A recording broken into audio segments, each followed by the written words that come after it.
ನಾನು ಸರ್ಕಾರದ ಪರವಾಗಿ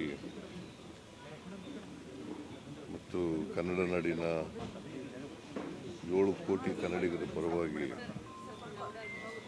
ಭರತ್ ಭೂಷಣ್ ಅವರಿಗೆ ಶ್ರದ್ಧಾಂಜಲಿಯನ್ನು ಅರ್ಪಿಸಲಿಕ್ಕೆ ಬಯಸ್ತಾ ಇದ್ದೇನೆ.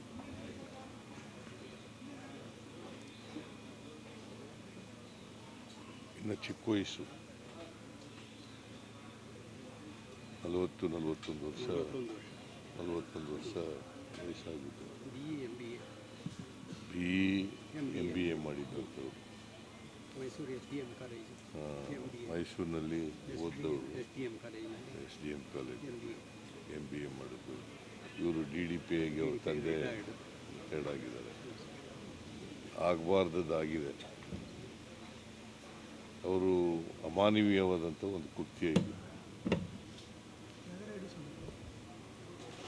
ಇದನ್ನು ತೀವ್ರವಾಗಿ ಖಂಡಿಸ್ತೇನೆ ನಾನು. ಉಗ್ರರನ್ನು ಸಂಪೂರ್ಣವಾಗಿ ಮಟ್ಟ ಹಾಕ್ತಕ್ಕಂಥದ್ದು ಸರ್ಕಾರದ ಜವಾಬ್ದಾರಿ.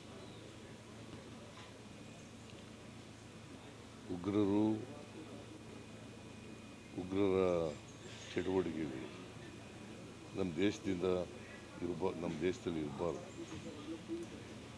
ಯಾವುದೇ ಕಾರಣಕ್ಕೆ ಸರ್ಕಾರ ಇದರಲ್ಲಿ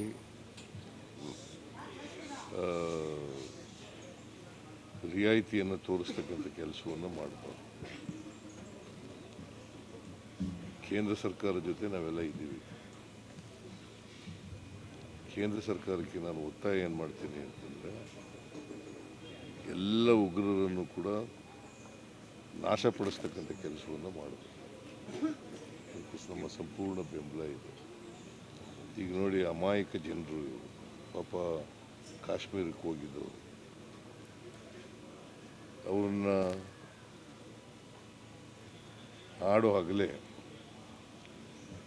ಮತ್ತು ಅವ್ರ ಹೆಂಡ್ತೀರು ಎದುರುಗಡೆನೆ ಮಗು ಕೂಡ ಇದೆ ಜೊತೆ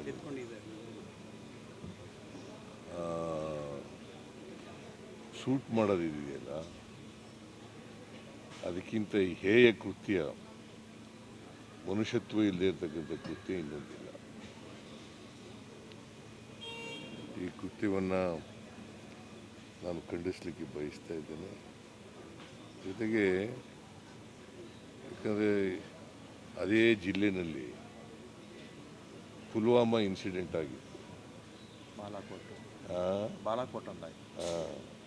ಪುಲ್ವಾಮಾ ಇನ್ಸಿಡೆಂಟ್ ಆಗಿತ್ತು.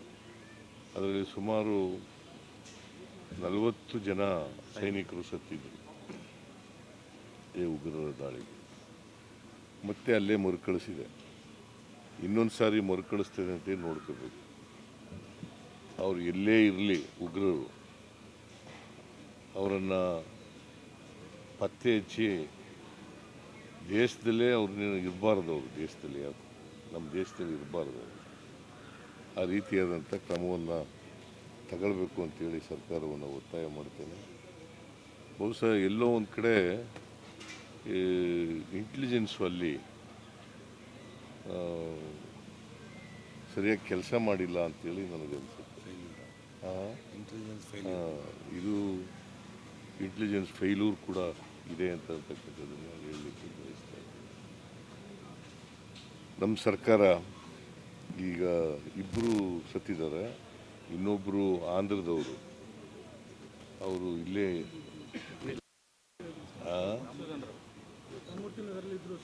ಅದೇ ಆಂಧ್ರಕ್ಕೆ ತಗೊಂಡೋಗಿದೆ ಅವರು. ಇನ್ನೊಬ್ಬರು ಶಿವಮೊಗ್ಗದವರು, ಮಂಜುನಾಥ್ ರಾವ್ ಅಂತಲ, ಮಂಜುನಾಥ್ ರಾವ್. ಅಲ್ಲಿ ನಮ್ಮ ಮಧು ಬಂಗಾರಪ್ಪ ಅವರು ಹೋಗಿದ್ದಾರೆ. ಶಿವಮೊಗ್ಗದಲ್ಲಿ ಅವ್ರ ಮನೆಗೆ ಹೋಗಿ ನಿನ್ನೆ ಎಲ್ಲ ಭೇಟಿ ಮಾಡಿದ್ದಾರೆ. ಇವತ್ತು ಹೋಗ್ತಾರೆ, ಅಲ್ಲೇ ಇದ್ದಾರೆ. ಇವತ್ತು ಅವ್ರಿಗೆ ಹೋಗಕ್ಕೆ ಹೇಳಿದ್ದೀನಿ ನಾನು. ಸೊ ಇಲ್ಲಿ ರಾಮಲಿಂಗ ರೆಡ್ಡಿ ಅವರು ಇರ್ತಾರೆ. ಕ್ರಿಮೇಷನ್ನಲ್ಲಿ ರಾಮಲಿಂಗ ರೆಡ್ಡಿ ಅವರು ಸರ್ಕಾರದ ವತಿಯಿಂದ ಇರ್ತಾರೆ. ಇವ್ರಿಗೆ ಸತ್ತವರ ಕುಟುಂಬಗಳಿಗೆ ನಮ್ಮ ಸರ್ಕಾರ 10 ಲಕ್ಷ ರೂಪಾಯಿಗಳನ್ನು ಪರಿಹಾರವಾಗಿ ಕೊಡ್ತದೆ. ಯಾವಾಗಲೂ ಕೂಡ ಸರ್ಕಾರ ಅವ್ರ ಜೊತೆ ಇರ್ತದೆ ಅಂತಕ್ಕಂಥ ಮಾತುಗಳನ್ನು ಹೇಳಲಿಕ್ಕೆ ನಾವು ಅದಕ್ಕೆ ನಾನು ಒಂದು ಅಧಿಕಾರಿಗಳ ತಂಡ ಕಳಿಸಿದೆ ಕೂಡಲೇ. ಆಮೇಲೆ ಸಂತೋಷ್ ಲಾಡ್ ಅಂತ ನಮ್ಮ ಕಾರ್ಮಿಕ ಸಚಿವರು ಅವರನ್ನು ಕೂಡ ಕೂಡಲೇ ಕಳಿಸಿದೆ. ಅವ್ರನ್ನ ಕಾಂಟ್ಯಾಕ್ಟ್ ಮಾಡಿ ಡೆಡ್ ಬಾಡಿಗಳನ್ನ ತರಬೇಕು. ಕೂಡಲೇ ಡೆಡ್ ಬಾಡಿಗಳನ್ನ ತಗೊಬಂದು ಅವ್ರ ಮನೆಗೆ ತಲುಪಿಸ್ಬೇಕು. ಮತ್ತು ಕನ್ನಡಿಗರು ಯಾರ್ಯಾರು ಇದ್ದಾರೆ ಅಲ್ಲಿ ಶ್ರೀನಗರದಲ್ಲಿ ಅವರೆಲ್ಲರೂ ಕೂಡ ವಾಪಸ್ ಕರ್ಕೊಬರಬೇಕು ಅಂತೇಳಿ ಸಂತೋಷ್ ಲಾಡ್ ಅವರಿಗೆ ಸೂಚನೆ ಕೊಟ್ಟು ಅವರಿಗೆಲ್ಲರೂ ಕರ್ಕೊಬರ್ತಾ ಇದ್ದಾರೆ. 177 ಜನನ ಎಲ್ಲರೂ ಕರ್ಕೊಬರ್ತಾ ಇದ್ದಾರೆ. ಕನ್ನಡಿಗರು ಯಾರ್ಯಾರು ಇದ್ದಾರೆ ಅಲ್ಲಿ ಎಲ್ಲ ಕನ್ನಡಿಗರಿಗೂ ಕೂಡ ಕರ್ಕೊಬರ್ತಾ ಇದ್ವಿ. ಇದು ಸರ್ಕಾರದ ಜವಾಬ್ದಾರಿ, ಕರ್ತವ್ಯ. ಇದನ್ನು ಈ ಕೆಲಸವನ್ನು ನಾವು ಮಾಡಿದ್ದೇವೆ ಅಂತಕ್ಕಂಥ ಮಾತುಗಳನ್ನು ಹೇಳಲಿಕ್ಕೆ ಬಯಸ್ತೇನೆ. ಇದು ಇವ್ರಿಗೋಸ್ಕರ ಮಾಡಿರ್ತಕ್ಕಂಥ ಭೂಷಣ್ಗೋಸ್ಕರ, ಮಂಜುನಾಥ್ ರಾವ್ಗೋಸ್ಕರ ಅಲ್ಲ. ಇದು ಸರ್ಕಾರದ ಕರ್ತವ್ಯ, ಜವಾಬ್ದಾರಿ ಅಂತೇಳಿ ಮಾಡಿದ್ದೀವಿ. ಸೊ ಇದು ಮತ್ತೆ ಕೇಂದ್ರ ಸರ್ಕಾರ ಈಗ ಕೆಲವು ಕ್ರಮಗಳನ್ನು ತಗೊಂಡಿದೆ. ಮತ್ತು ಇನ್ನೊಂದು ಸಾರಿ ಈ ಉಗ್ರರ ಅಟ್ಟಹಾಸ ಮರುಕಳಿಸದಂತೆ ನೋಡ್ಕೊಳ್ತಕ್ಕಂಥದ್ದು ಅವರ ಜವಾಬ್ದಾರಿ. ನಾವೆಲ್ಲರೂ ಎಲ್ಲ ಸಹಾಯವನ್ನು, ಬೆಂಬಲವನ್ನು ಕೊಡ್ತೇವೆ.